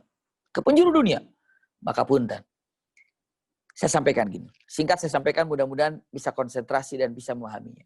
Rasulullah mengatakan, Anzalallahul Quran bisab'ati ahruf. Iya. Jadi Quran diturunkan dalam 7 huruf. Ulangi lagi. Quran diturunkan dalam 7 huruf. Dan sampai hari ini para ulama mengatakan maksud Rasulullah Quran diturunkan dalam 7 huruf itu apa? Apa maksudnya qiraat sab'ah? Wallahu a'lam. Iya. Bukan mungkin. Lalu mengatakan maksudnya 7 huruf itu apa? Maka beberapa ulama mengatakan maksudnya Quran diturunkan dalam 7 huruf itu dalam 7 bahasa. Bahasa apa? Bahasa Arab. Arab yang mana? Arab kabilah-kabilah yang ada. Ini adalah Quran diturunkan 7 huruf, 7 bahasa. Bahasa Quraisy, Bani Tamim, Bani Murrah misalnya, Bani Sulaim. Seperti itu. Iya. Bani sampai 7 bahasa Quran dalam bahasa Arab yang ada, tapi sesuai dengan apa? Sesuai dengan daerahnya masing-masing. Quraisy ini, Bani Tamim begini, iya. Bani Sulaim begini, Bani Murrah begini, Ghatafan begini, Saqifah begini. Jadi subhanallah, ini dari kabilah-kabilah besar ataupun yang sangat besar, itu ada bahasa-bahasa. Bayangkan Rasulullah ini menghafal dalam 7 huruf itu. Cerdasnya Rasulullah bagaimana? Wallahu a'lam. Tidak mengatakan ini yang seperti benar 7 huruf itu maksudnya 7 bahasa. Wallahu a'lam. Karena para ulama tidak ada yang menyatakan 100% makna 7 huruf itu. Tapi punten, melihat daripada apa yang ada, seakan-akan lebih mendapatkan angin segar kebenaran kalau sesungguhnya Quran itu dalam 7 huruf itu maksudnya dalam 7 bahasa yang ada kabilah di Arab. Kenapa? Karena begitu Islam sudah menyebar luas sekali ke penjuru dunia, otomatis para pembaca Quran pun lebih banyak dan otomatis Quran ini dibaca sesuai dengan bacaan kabilahnya masing-masing. Karena memang Quran diturunkan jadi demikian. Maka ketika kabilah ini baca begini, ketika kabilah ini baca begini, maka punten seperti halnya. Iya, nanti kita akan bahas. Misalnya ditemukan nanti ketika dikumpulkan dalam bahasa, ada yang mengatakan misalnya dalam surah An-Nisa ya, mengatakan ya ayyuhalladzina amanu idza darabtum fi sabilillahi fatabayyanu, ya. Tapi dalam perkataan lain fatasabbatu. Ada fatabayyanu, ada fatasabbatu, tapi artinya sama. Fatabayyanu, fatasabbatu. Ini klarifikasi, maksud fatabayyanu, klarifikasi. Ya, apabila ini klarifikasi, ini fatasabbatu, maka yakinkan kebenarannya. Sama kan? Sama, iya. Fatabayyanu, fatasabbatu. Maknanya sama, tapi apa? Bahasanya beda. Nah, kayak gitu tuh. Seperti itu. Iya. Saya lanjutkan. Maka saat itu ide daripada Hudzaifah ibnu Yaman datang. Hudzaifah ibnu Yaman. Tapi kalau tadi ketika Abu Bakar, idenya daripada Umar bin Khattab. Di zaman Utsman bin Affan datang Hudzaifah ibnu Yaman dengan mengatakan, "Ya Amirul Mukminin, iya, saya melihat Islam sudah menyebar sekali. Saya takut para pemuda ini merasa bacaan kabilahnya masing-masing paling baik. Dan saya melihat nanti kalau merasa paling baik di antara bacaannya, saya takut ada keributan. Maka sebelum mereka berbeda pendapat dalam bacaan, satukan saja Quran ini dalam satu bahasa, wahai Amirul Mukminin." Masya Allah, ini daripada Hudzaifah bin Yaman. Satukan Quran dalam satu bahasa, ya Amirul Mukminin. Adriku, cepat segera. Jangan sampai terpecah belah nantinya. Maka saat itu, Utsman bin Affan langsung menerima ide ini. Benar juga ya. Daripada nanti semakin ribut, semakin merasa paling benar. Maka apa yang dilakukan oleh Utsman bin Affan? Memilih lagi. Iya, ini dipilih karena ini lebih berat lagi. Karena sudah menyebar. Dipilih ya hafid, ya kutab pencatat di zaman Rasulullah. Zaid bin Thabit, Abdullah bin Zubair, Sa'id bin Al-As, Abdurrahman bin Hashim. Ini adalah 4 orang yang, Masya Allah, tinggal mencatat dari apa Quran-Quran yang ada di rumah Quran. Yang telah dikumpulkan di zaman Abu Bakar As-Siddiq. Tinggal mencatat. Iya, tinggal mencatat. Suratul Fatihah, lalu suratul Baqarah, lanjut. Tinggal dicatat. Oleh 4 orang ini. Dicatat. Masya Allah. Iya. Mulailah berlembar-lembar seperti itu. Lalu kata Utsman bin Affan dengan mengatakan, idza ikhtalaftum, jika nanti ada perbedaan bahasa dari setiap kabilah, maka kembalikan ke dalam bahasa Arab Quraisy, karena Rasulullah dari Quraisy. Kembalikan ke dalam bahasa Arab Quraisy. Makanya setiap ada perbedaan bacaan, maka Quraisy bagaimana? Balikin ke Quraisy. Kembalikan ke Quraisy. Seperti saya sampaikan, misalnya dalam surah Luqman, ya, wa man kafara fa innallaha ghaniyyun hamid. Dalam ini surat Luqman ayat 12. Tapi saat itu ada dalam tulisan wa man kafara fa innallaha huwal ghaniyyul hamid. Ini pakai huwa, ini tidak pakai huwa. Maknanya sama. Ini ada huwa, ini nggak ada huwa. Quraisy bagaimana? Nggak ada huwanya. Ambil ke Quraisy. Subhanallah. Karena Rasulullah berasal dalam Quraisy. Ya. Misalnya, tajri tahtihal anhar. Tajri min tahtihal anhar. Ada minnya dan ini tidak ada minnya. Maka mana yang diambil? Bahasa Quraisy. Subhanallah. Iya. Kenapa kok bisa berbeda pendapat begini? Atau bacaannya demikian? Dulu pernah di zaman Umar bin Khattab, ya, ada seseorang Hisham, ya, Hisham ini salah seorang sahabat Rasul SAW membaca ayat Al-Quran, lalu Umar bin Khattab jadi makmum. Setelah Hisham ini baca Quran, tidak sesuai dengan apa yang dihafalkan oleh Umar bin Khattab, ditariknya Hisham. Kamu salah bacaan. Enggak salah. Enggak, bukan begitu bacaannya, kata Umar bin Khattab. Saya begitu dari Rasulullah. Enggak, saya enggak begitu dari Rasulullah. Masing-masing merasa benar dibawa ke hadapan Rasulullah. Baru dengan mengatakan, ya Hisham, bagaimana bacaan Quran tadi? Dibacakan oleh Hisham. Ya Umar, bagaimana bacaan kamu? Begini. Maka dia mengatakan, kata Rasulullah SAW, kila kuma di antara kalian, atau kumua dua-duanya benar. Nggak ada yang salah. Memang aku baca ini, dan aku juga baca kayak begini. Subhanallah. Nah, punten, di zaman Utsman bin Affan, menyatukan Quran. Subhanallah. Iya, menyatukan Quran. Dalam apa? Dalam lembaran-lembaran. Subhanallah, disatukan dalam lembaran-lembaran ini, punten. Maka setelah itu, Quran dijadikan mushaf dan dijadikan 6 mushaf. 6 mushaf. Termasuk disitulah tanda-tanda baca. Fathah, kasrah, tanwin, fathatain, kasratain, sukun, dhammah, gitu kan? Dhammatain, tasdid. Itu ada Utsman bin Affan yang membuat. Apa yang membedakan ta sama na, sama sa, ya, atau nun, ta, sa, apa bedanya? Titik. Apa yang membedakan ba sama ya? Titik. Apa yang membedakan ha, kha, jim, apa bedanya? Titik. Nah, Utsman bin Affan mengukir kata-kata yang indah ataupun briliannya daripada pikirannya yang sangat luar biasa, bukan hanya dikumpulkan melalui catatan yang ditulis oleh 4 tadi, ya. Tapi apa? Utsman bin Affan memberikan pola, sudah ada, hanya titik dan tanda. Quran itu kan terdiri pola, titik, tanda. Polanya ba itu seperti perahu. Tinggal titiknya yang beda. Polanya ada, titiknya, tandanya apa? Apa ba, apa bi, apa bu, apa tasydid, apa sukun. Jadi Quran itu hanya 3, pola, titik, tanda. Pola, titik, tanda. Seperti itu, polanya sudah ada. Di zaman Abu Bakar, sampai ke sebelahnya atau sebelumnya, itu hanya pola saja. Yang membedakan dia itu ba, dia itu sa, dia itu na, dia itu ya, nggak ada. Nggak ada perbedaan itu, subhanallah. Nggak ada.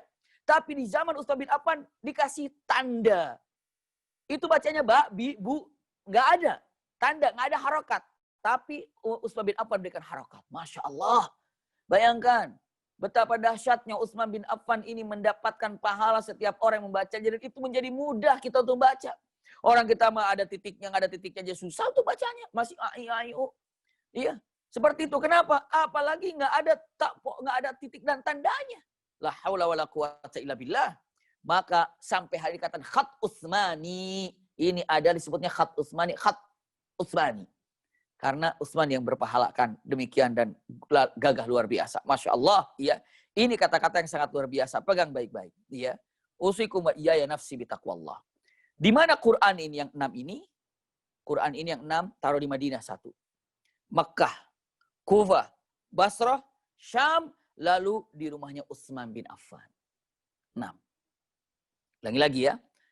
Disimpan di Madinah 1, di Makkah, di Kufah, di Basrah, di Syam, satu lagi di mana? Di Madinah. Maksudnya apa? Di rumahnya Utsman. Jadi Madinah itu 2, di Madinah dan di rumahnya Utsman bin Affan. Dicatat, jadi ada 6. Untuk apa? Agar semuanya begini bacaannya. Seragam. Taruh di Kufah, taruh di Basrah, taruh di Madinah, taruh di Mekah, taruh di Syam. Ini adalah namanya punten mushaf sebagai contoh. Jadi semuanya induknya kemari, bacaannya kemari. Inilah yang disebut dengan Masya Allah Khat Utsmani awal-awal disebarkan. Dan semuanya nginduk ke sana. Terus yang 6 bagaimana? Yang 6 oleh Utsman bin Affan dimusnahkan. Dengan cara bagaimana? Benar, dibakarnya. Dibakar. Untuk apa? Menghilangkan daripada khilaf yang ada. Bayangkan. Kalau seandainya 7 huruf itu masih ada. Nggak kebayang penafsirannya kayak apa. Nggak kebayang nanti akan ribut untuk cara membacanya bagaimana. Nggak kebayang akan perpecahan terjadi. Bahasa Arab yang satu saja. Banyak orang mengartikannya dengan hawa nafsunya kan. Untuk tafsir itu. Dengan hawa nafsunya dia terjemahkan tanpa ada bimbingan guru, tanpa ada bimbingan syekh, tanpa ada bimbingan ulama. Bahkan yang mengajarkan tafsirnya pun mungkin dia ini bahasa Arabnya pun belum bisa gitu ya. Usikum wa iyaya nafsi bitaqwallah. Tapi mungkin dengan mengatakan kata-katanya. Usikum wa iyaya nafsi bitaqwallah. Iya. Hanya dengan mengatakan, kan Quran itu bahasa Arab. Minimal pernah menganyam pendidikan bahasa Arab. Iya. Menganyam pendidikan ataupun membaca kitabnya dengan lancar dan baiknya. Mengerti orang ketika bicara segala macamnya. Usikum wa iyaya nafsi bitaqwallah. Ditakutkan orang mengajarkan tafsir ternyata tidak berguru kepada ahlinya. Dia mengajarkan di mana belajarnya? Nggak ada gurunya. Di mana? Maka usikum wa iyaya nafsi bitaqwallah. Punten. Belajar Al-Quran itu harus ada guru yang membimbingnya. Apabila dia belajar Quran dengan sendirinya, takutnya membimbingnya itu adalah hawa nafsunya atau setan yang membimbingnya. Mengerikan sekali. Usikum wa iyaya nafsi bitaqwallah. Punten. Lihat, simak baik-baik. Iya. Di zaman Rasulullah SAW, Quran dikumpulkan di hati para sahabat dan tertulis di aktaf. Ini pertama. Di zaman Abu Bakar As-Siddiq, Quran dikumpulkan. Masya Allah, Quran dikumpulkan. Di zaman Utsman bin Affan, ini dahsyat. Simak baik-baik. Kalau saya lebih mengutamakan, lebih enak bicara begini. Perbedaan pengumpulan Quran di zaman Abu Bakar dan di zaman Utsman. Di zaman Abu Bakar As-Siddiq, Quran dikumpulkan. Ya. Tapi di zaman Utsman bin Affan itu adalah manusia dikumpulkan dengan Quran. Seperti itu. Ulangi lagi. Di zaman Abu Bakar dikumpulkan Quran. Atau Quran dikumpulkan. Dikumpulkan Quran. Di zaman Utsman bin Affan manusia dikumpulkan dengan Quran. Subhanallah. Kenapa? Dengan satu Quran ini manusia dikumpulkan sampai hari ini. Sampai hari ini. Hanya itu yang dibaca orang Indonesia. Baca Al-Ikhlas itu. Orang Afrika Al-Ikhlasnya itu. Amerika Al-Ikhlasnya itu. Saudi Arabia Al-Ikhlasnya itu. Nggak ada yang beda. Karena memang itu. Manusia dikumpulkan oleh Quran. Siapa pencetusnya? Punten. Adalah daripada ide Abdurrahman. Punten tadi matan Abu Hudzaifah. Atau dikatakan tadi siapa? Hudzaifah ibnu Yaman. Betul, iya. Hudzaifah ibnu Yaman yang disampaikan kepada siapa? Disampaikan kepada Utsman bin Affan. Dan Utsman bin Affan dengan briliannya menerimanya dan langsung ide-idenya seperti apa. Dan luar biasa. Hanya Hudzaifah ibnu Yaman, ini bahaya. Ayo cepat bagaimana caranya? Langsung kecerdasan Utsman bin Affan. Jadikan satu. Masya Allah. Yang lainnya, buang. Bahkan dibakar. Kenapa? Punten ada orang yang sangat benci kepada Utsman bin Affan mengatakan, itu Utsman itu membakar ayat-ayat Allah, membakar Al-Quranul Karim. Astagfirullahaladzim. Punten. Itu adalah orang-orang yang benci kepada Utsman bin Affan. Bukan membakar untuk membencinya. Tapi apa? Untuk menyatukan umat. untuk menyatukan umat. Kenapa? Persatuan itu adalah yang disyariatkan. Ini dia. Tolong kalau umat Islam bersatu, luar biasa. Dengan Quran disatukan. Sekarang coba. Yang dibaca itu, ini sama. Tapi mungkin belum bersatu Quran itu karena belum masuk ke hati. Masing-masing mungkin. Usikum wa iyaya nafsi bitaqwallah. Punten nasihat untuk saya pribadi. Mungkin, punten. Kita pun mungkin membaca baru sampai lisan, telinga, tenggorokan, lisan, telinga, tenggorokan. Itu saja. Tidak sampai ke hati. Makanya, punten, tidak bersatu. Karena apa? Karena mungkin Quran itu hanya lisan saja, tenggorokan dan telinga. Itu nggak masuk ke hatinya. Tapi kalau sudah masuk ke hatinya, semua akan seragam dengan apa yang indah. Satu kata, satu kalimat, dan satu langkah. Itulah kalimat yang ada. Maka di zaman Abu Bakar, itu adalah pengumpulan Quran. Tapi di zaman Utsman bin Affan, punten, manusia dikumpulkan dengan Al-Quranul Karim. Masya Allah. Ini kata-katanya. Jadi sampai hari ini, Quran ini dikumpulkan. Dan sampai hari ini, Quran ini yang ada adalah yang disebut dengan Quran Khat Utsmani. Subhanallah. Satu langkah lagi. Mungkin pertanyaan dengan ucapannya. Lalu siapa yang memberikan nama surat? Dan bukan hanya nama surat, susunannya. Susunannya, nama suratnya, iya, siapa? Ala qaulil arjah. Para ulama berbeda pendapat. Satu, yang paling pertama ini paling banyak berpendapat. Satu, nama surat, susunan ayat, dan susunan surat, itu langsung Allah sampaikan pada Rasulullah. Begitu surat ini turun, ya Rasulullah ini surat An-Naml. Ayat sekian sampai sekian. Nanti sambungannya lagi, datang lagi. Ya Rasulullah ini surat An-Naml yang dulu sambungkan ke ayat ini. Karena surat An-Naml simpan setelah surat ini, sebelum surat ini. Masya Allah. Ya Rasulullah ini surat ini. Ayat ini. Masya Allah. Jadi Rasulullah begitu Jibril datang, Rasulullah menghafal ayat, menghafal surat, menghafal di mana letaknya surat itu. Itulah Rasulullah SAW. Ini adalah pendapat pertama. Pendapat kedua. Yang menentukan suratnya, yang menentukan namanya, letaknya, baik letak ayat ataupun letak surat, itu Rasulullah yang menyampaikannya. Rasulullah menyampaikannya. Rasulullah menyampaikannya. Oh, jadi bukan Allah, itu pendapat kedua. Ya mau Allah, mau Rasulullah, nggak ada masalah. Kenapa? Karena Rasulullah mengatakan, Al-Quran mengatakan, wa ma yantiqu anil hawa in huwa illa wahyun yuha. Apapun yang disampaikan Rasul itu adalah wahyu. Itu pendapat kedua. Ya, pendapat ketiga, para ulama ini para sahabat yang lagi pada ngumpul itulah menentukan ini surat ini namanya ini para sahabat yang di zaman Abu Bakar As-Siddiq itu mengumpulkan nama surat ini taruh di sini para sahabat. Ini maksudnya apa? Khulafaur Rasyidin. Para sahabat di mana di situ? Satu, Abu Bakar. Dan di situ ada Umar, di situ ada Utsman, ada Ali. Oh berarti bukan Rasulullah ini. Kalau pendapat yang ketiga, berarti para sahabat yang empat ini. Iya. Oh jadi bagaimana dong kalau sahabat yang empat? Kan Rasulullah sudah bilang, alaikum bisunnati wa sunnatu khulafaur rasyidin al-mahdiyyin. Kalian harus ikut aku dan ikut sahabatku yang empat. Ini dia. Pertama, Allah langsung menyampaikan pada Rasulullah. Plok begitu. Yang kedua, Rasulullah menyampaikan seperti apa yang diinginkan Rasulullah. Yang ketiga, ini adalah para sahabat yang empat yang menentukan segala macamnya. Mau siapapun yang berpendapat, mau yang pendapat 1, 2, atau 3, yakinlah dengan ayat inna nahnu nazzalna dzikra wa inna lahu lahafizun. Sesungguhnya kami yang menurunkan, maka kami juga yang menjaganya. Maka itulah. Sekarang kita tidak perlu damatan siapa itu, tetap dengan mengatakan Al-Quran dijaga oleh Allah Subhanahu wa Ta'ala. Mau ambil pendapat yang pertama, silakan. Mau ambil pendapat yang kedua, monggo. Yang ketiga juga nggak apa-apa. Namun tidak pernah ragu. Siapapun yang meyakini apakah nomor 1, apa nomor 2, atau nomor 3, semua tidak ragu kalau sesungguhnya Al-Quran ini dijaga oleh Allah Subhanahu wa Ta'ala. Ini dia. Maka Masya Allah, perjuangan yang sangat indah. Para sahabat mengumpulkan Al-Quran. Maka jadilah kita sebagai ahlul Quran dengan cara begitulah keadaannya. Dengan Quran, bermesraan, dengan indah, punten. Selagi kita ini, hidup ini bermasalah dengan Quran. Tidak senang membacanya. Tidak senang untuk mutola'ah atau qiraahnya. Maka seperti itulah masalah kita dalam kehidupan. Para ulama mengatakan, masalah Anda sebenarnya adalah dengan Quran. Anda dekat dengan Quran, maka Anda akan menjauh daripada masalah. Anda jauh daripada Quran, justru Anda mendekat dengan masalah. Usikum wa iyaya nafsi bitaqwallah. Bukankah setiap satu huruf itu rahmat dari Allah?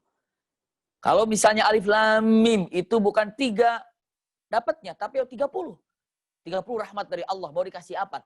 30 rahmat dari Allah. 1 untuk siapa? 1 untuk bagaimana? 2 untuk apa? 3 untuk apa? Masya Allah. Kalau baca misalnya Bismillahirrahmanirrahim 19 huruf, 190 kebaikan. Untuk apa? Untuk mata kita jadi baik, telinga kita jadi baik, hati kita jadi baik. Maka punten, pembuka semua kebaikan itu adalah baca Quran. Baca Quran. Allah akan bukakan berbagai macam kesuksesan dunia akhirat. Yang malas punten. Para ulama mengatakan, yang malas untuk sholat tahajud berarti kurang baca Quran. Yang malas untuk sedekah berarti kurang baca Quran. Ya. Yang malas untuk ngaji majelis taklim berarti kurang baca Quran. Yang malas silaturahim berarti kurang baca Quran. Kenapa? Karena kalau Quran itu sudah dibaca, maka Allah akan bukakan pintu-pintu kebaikan dan keinginan-keinginan untuk melakukan amal soleh. Itulah Al-Quranul Karim. Ya. Jadi hari ini, alhamdulillahirabbil alamin, jazakumullah khair untuk sahabat-sahabat daripada Life Movement yang telah memfasilitasi kita untuk mengejar ataupun mengkaji ilmu-ilmu yang insya Allah bermanfaat.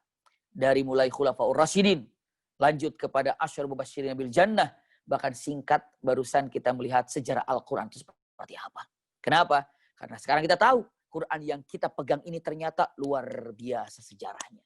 Di zaman Rasul dikumpulkan di hati para sahabat dan ditulis. Di zaman Abu Bakar dikumpulkan semuanya dalam satu rumah. Di zaman Utsman bin Affan dijadikan satu bahasa. Subhanallah, dan dikasih tanda semuanya. Dan Masya Allah, syukur kita memiliki sahabat-sahabat Rasul SAW yang begitu sangat memperhatikan kita. Semoga kita semuanya bisa berkumpul dengan para sahabat-sahabat Rasul SAW dan kita bisa menjadi ahlul Quran yang benar-benar Allah cintai dan Allah sayangi kepada kita. Ini mungkin yang dapat kami sampaikan. Mudah-mudahan manfaat dari apa yang disampaikan dan insya Allah kita semuanya ma'jur si Allah Subhanahu wa taala.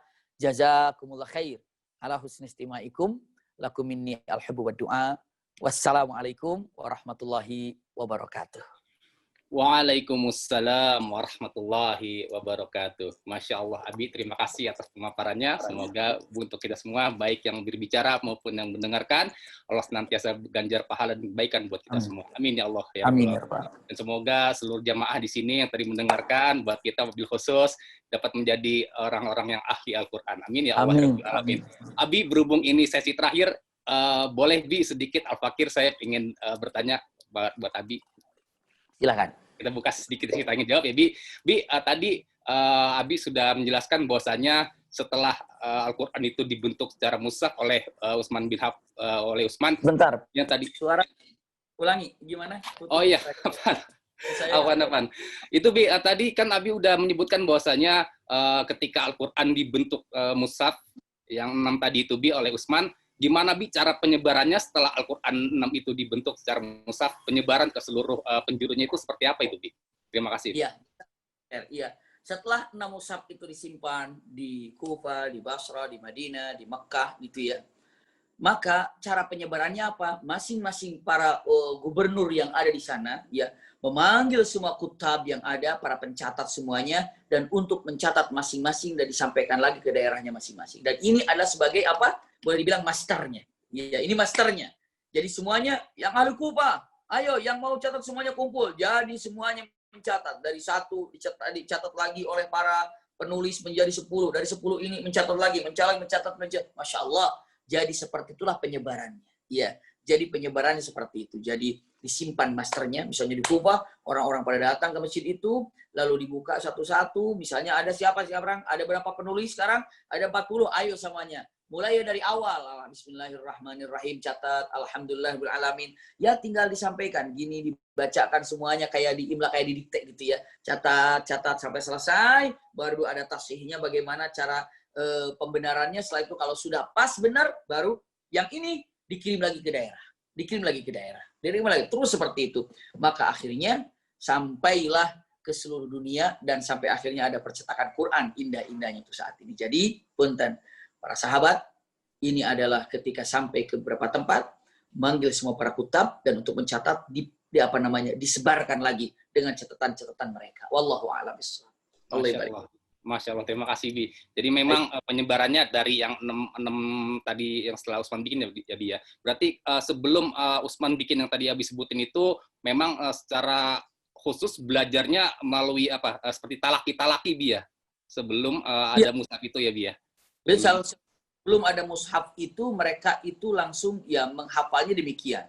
Walaupun ada catatan-catatan yang ada tapi tidak ada tidak ada tanda ataupun polanya. Ya lebih langsung hafal dan sampaikan. Hafal, sampaikan. Karena kecerdasannya sangat luar biasa. Benar, lebih banyak untuk talakinya dan lebih banyak untuk mendengarkannya dan memahami dari setiap ayat yang ada dan tafsir-tafsir yang disampaikan para ulama atau para sahabat zaman itu. Iya. Yeah. Allah. Terima kasih Bi. Ada pertanyaan sedikit Bi dari jamaah Bi.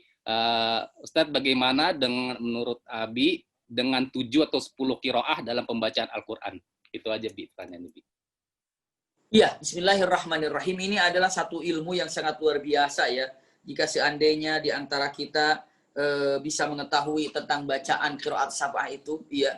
Qiraat sab'ah itu sangat luar biasa ya, seperti riwayatnya oleh Hafs ataupun Asim gitu ya. Itu biasanya di Saudi itu menggunakan Hafs Asim. Ada lagi Warash, Nafi, itu biasanya di Maghribi, di daerah Maghribi ya.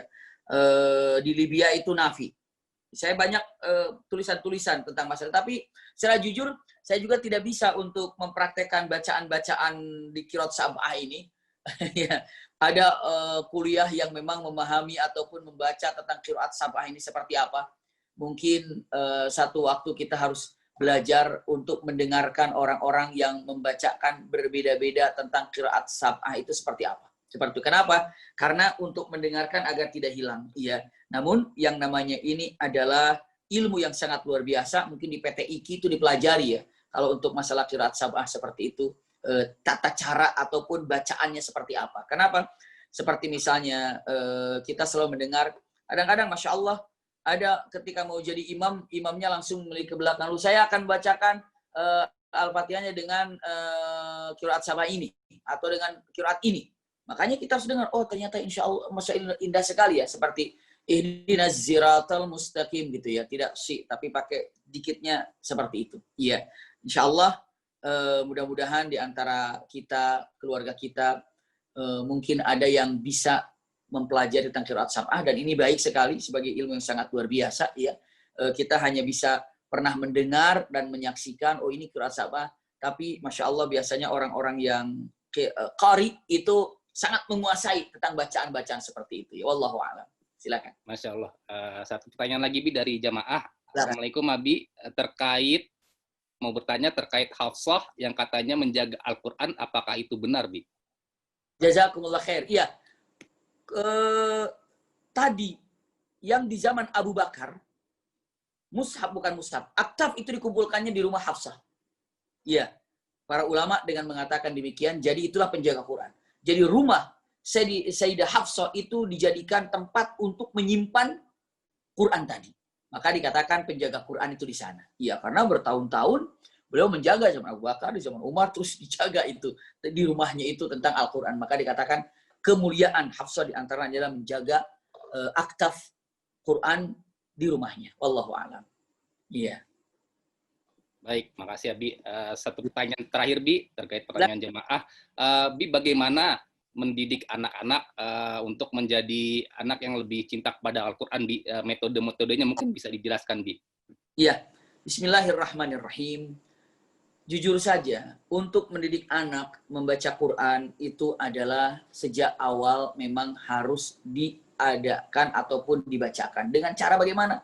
Orang tuanya dulu kalau ingin menjadikan anak itu adalah menjadi hafid ataupun menjadi pencinta Quran, maka didengarkan oleh orang tuanya kepada anak tentang Quran. Orang tuanya di rumah hanya Quran, di mobil hanya Quran, TV-TV, siaran-siaran yang kurang bermanfaat ataupun dihindari. Quran. Sehingga anak itu dari awal tuh sudah bisa mendengar Quran yang ada. Iya. Lalu selanjutnya, usikum wa iyaya nafsi bitaqwallah. Punten. Maka dari kecil lah untuk mempelajari makharijul huruf. Kenapa? Karena makharijul huruf itu adalah fatal ketika orang salah ketika membacanya.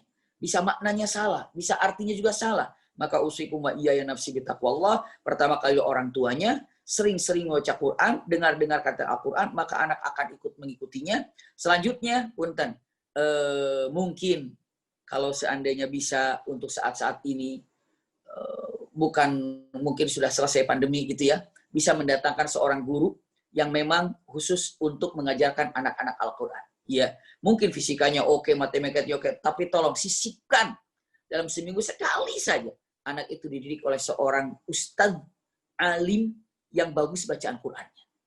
Biar terus terbiasa baca sedikit-sedikit aja. Terus sedikit-sedikit. Pasrahkan sama ahlinya untuk baca Quran. Itu mungkin diantaranya. Dan ikhtitamnya untuk masalah bacaan ini pastinya agar lebih mudah Al-Quran ini, tolong anak itu jangan pernah dimasukkan ke dalam dirinya hal-hal yang diharamkan oleh Allah Subhanahu wa taala, terutama makanan. Begitu makanan haram masuk, pasti anak itu akan males untuk bersentuhan dengan Quran. Tapi kalau anak itu dikasih makanan yang halal, yang pilih-pilih lah gitu ya. Kalaupun ada uang yang haram masuk, uang jauh-jauh. Jangan sampai masuk ke dalam perut anak gitu, perut istri itu bahaya. Tapi kalau sudah masuk ke dalam perut itu adalah harta yang halal yang insya Allah sangat mudah ketika mendekatkan dirinya dengan Al-Quran Al-Karim. Wallahu a'lam. Masya Allah. Terima kasih Abi. Jadi mau tidak mau, suka tidak suka, memang sejak usia dini anak benar-benar harus diperkenalkan dengan Al-Quran. Dengan metode apapun, anak harus diperkenalkan dengan Al-Quran.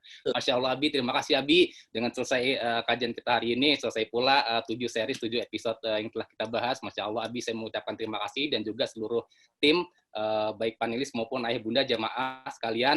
Dan saya ingin memohon maaf apabila selama penyelenggaraan ini kami masih terdapat banyak kekurangan. Saya ingin mohon maaf yang sebesar-besarnya. Abi, jazakumullah khairan katsiro. Semoga kita dapat dipertemukan lagi di lain kesempatan, tentunya di waktu dan di tempat yang lebih baik dia. Amin ya Allah ya Rabbal Alamin. Abi, mohon sedikit nasihat buat ayah bunda yang ada di sini berhubung ini episode terakhir. Silakan Bi, mungkin ditutup dengan doa sekalian Bi. Ya. Bismillahirrahmanirrahim. Ada satu kalimat yang sangat indah, ya. Hanya orang-orang mulia lah yang tahu siapa yang mulia. Jadi, ketika kita mengetahui tentang kemuliaan Rasulullah, maka kita pun bagian daripada orang yang dimuliakan. Ketika kita mengetahui tentang kemuliaan para sahabat, maka kita pun bagian daripada orang yang dimuliakan. Karena hanya orang-orang yang mulia yang tahu siapa itu yang mulia. Maka mudah-mudahan kita tidak ada bosan-bosannya untuk mempelajari orang-orang yang mulia itu. Kenapa? Saat kita mengetahui orang yang mulia dan memuliakan orang yang mulia, maka kita termasuk orang yang mulia. Quran itu mulia. Tapi berapa banyak orang yang memuliakan Quran? Saat kita tahu Quran itu mulia, pasti kita akan memuliakan Quran. Berarti kita termasuk orang yang mulia. Kenapa? Karena kita memuliakan Quran. Kenapa kita memuliakan Quran? Karena kita tahu Quran itu mulia. Usikum wa iyaya nafsi bitaqwallah. Mudah-mudahan dengan kajian yang singkat ini, mulai kita mempelajari tentang Asyarul Mubasysyirin bil Jannah. Lalu kita tutup dengan sejarah Al-Quran. Mudah-mudahan paling sedikitnya kita mengetahui ataupun punya bekal dalam menghadapi kehidupan ini, contoh-contoh daripada Khulafaur Rasyidin ini seperti apa. Contoh-contoh daripada Asyarul Mubasysyirin bil Jannah itu seperti apa. Lalu kita renungkan, kita sudah seperti apa dengan Quran? Sudah mesrakah dengan Quran? Apa kita menjauh dengan Al-Quran? Itu yang harus kita renungkan. Mudah-mudahan kita semakin mencintai orang-orang yang mencintai Allah. Dan kita bisa mencintai amalan-amalan yang membuat Allah mencintai kita. Dan kita pun bisa mencintai Al-Quran. Karena Quran ini adalah kelak di akhirat akan menjadikan syafaat buat kita semuanya. Kita akhiri dengan doa. Rabbana atina min ladunka rahmatan wa hayyi' lana min amrina rasyada. Rabbana zalamna anfusana wa illam taghfir lana wa tarhamna lanakunanna minal khasirin. Allahumma inna na'udzubika minal hammi wal hazan wa na'udzubika minal ajzi wal kasal wa na'udzubika minal jubni wal bukhli wa na'udzubika min ghalabatil daini wa qahrir rijal. Wa la haula wa la quwwata illa billahil aliyyil azim. Ya Allah ya Rahman ya Rahim. Terima kasih ya Rabb. Terima kasih ya Allah. Engkau telah berikan kepada kami hadiah yang begitu indah. Hadiah yang begitu nyaman buat kami mengarungi dalam kehidupan ini. Hadiah iman yang telah Kau anugerahkan kepada kami. Terima kasih ya Rabb. Dengan iman ini, kami bisa berkumpul dengan orang-orang yang soleh. Orang-orang yang soleh dan kami bisa berkumpul dengan orang-orang ahli majelis taklim. Sehingga dalam suasana apapun, dalam suasana kesulitan apapun, tetap majelis taklim adalah sebagai tempat bagi kami untuk berkumpul. Ya Rahmanu ya Rahim, terima kasih ya Rabb, Engkau telah berikan kepada kami keinginan untuk selalu hadir di majelis taklim. Ya Allah ya Rahman ya Rahim. Kami telah mempelajari Khulafaur Rasyidin dan kami telah mempelajari Nabi Jannah. Ya Rabb, jadikan kami berkumpul dengan sahabat-sahabat Rasul sallallahu alaihi wasallam. Dan izinkan kami untuk juga berkumpul dan melihat wajah baginda Nabi Muhammad Rasul sallallahu alaihi wasallam. Ya Allah ya Rahman ya Rahim. Bimbing kami dengan ayat-ayat-Mu, dengan firman-Mu. Berikan kepada kami keinginan untuk selalu membaca Quran dan mengikuti Al-Quran dan memahami Al-Quran. Istiqomahkan kami untuk mengikuti Al-Quran. Sehingga dengan Al-Quran ini kami dapat berjalan dengan benar sampai kepada tujuan kami. Jumpa dengan orang-orang soleh, para sahabat, para anbiya. Dan kami pun ingin melihat wajah-Mu yang mulia, ya Rabb. Karena Al-Quran mengatakan firman-Mu, wujuhu yawma idzin nadhirah ila rabbiha nadhirah. Kenikmatan yang terindah di sorga kelak adalah melihat wajah-Mu. Rabbana atina fid dunya hasanah wa fil akhirati hasanah wa qina adzabannar. Subhana rabbika rabbil izzati amma yasifun wa salamun alal mursalin walhamdulillahi rabbil alamin. Amin ya Allah ya Rabbal Alamin. Masya Allah, tafadhol, terima kasih Abi yang telah menemani, membimbing kita selama kurang lebih 7 kali pertemuan ini. Dan saya juga ingin mengucapkan terima kasih untuk Mbak Rima sebagai juru bahasa isyarat yang hari ini bertugas, dan seluruh tim ataupun teman-teman juga dari sahabat tuli, saya mengucapkan terima kasih. Dan Alhamdulillah selesai sudah kajian kita pada kesempatan hari ini. Marilah kita tutup kajian kita pada hari ini dengan pembacaan surat Kafaratul Majelis. Subhanakallahumma wa bihamdika asyhadu an la ilaha illa anta astaghfiruka wa atubu ilaik. Billahi taufiq wal hidayah. Wassalamualaikum warahmatullahi wabarakatuh.